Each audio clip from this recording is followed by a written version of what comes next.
As we have mentioned, Ben Bernanke and Tim Geithner will be offering their latest assessment of the European debt crisis this morning on Capitol Hill in just about an hour's time.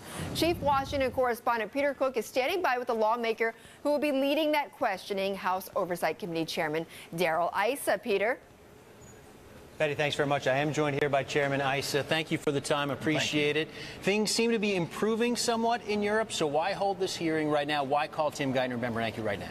Well, because at any time, if the dominoes begin falling, one or two can lead to additional governments going down.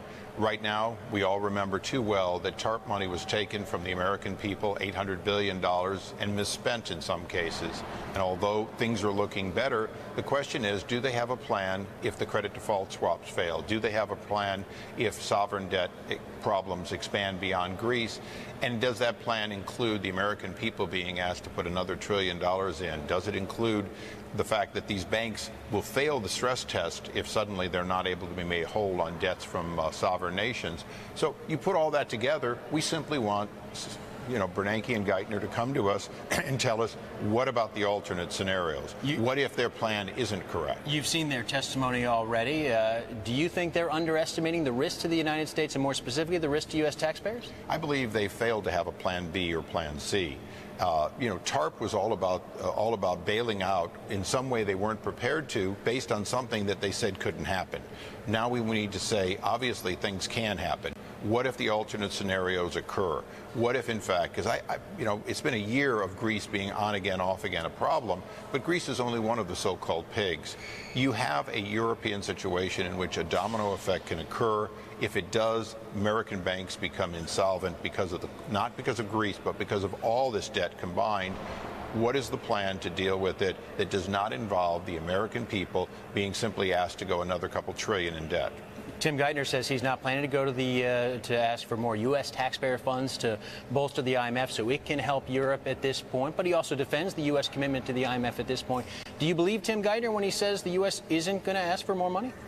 Tim Geithner has a long history of saying one thing and ultimately doing another, because I don't plan can change in a matter of weeks. We want to know that they do plan. We want to know what the alternate plans are. So I don't plan to come to you is clearly unacceptable.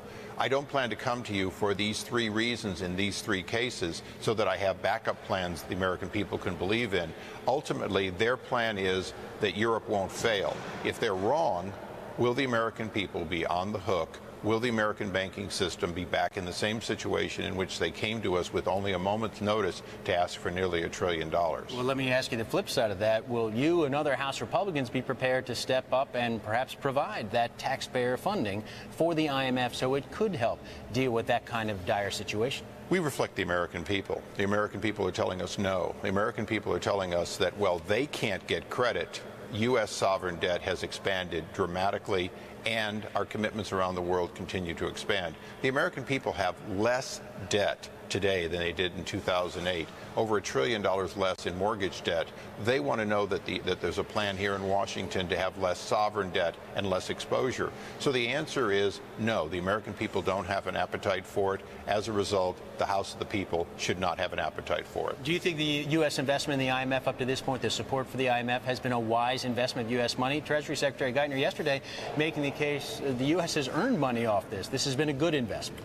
Well, Secretary Geithner has no private sector experience, so he always seems to think that government solutions and government-backed solutions are the right solution.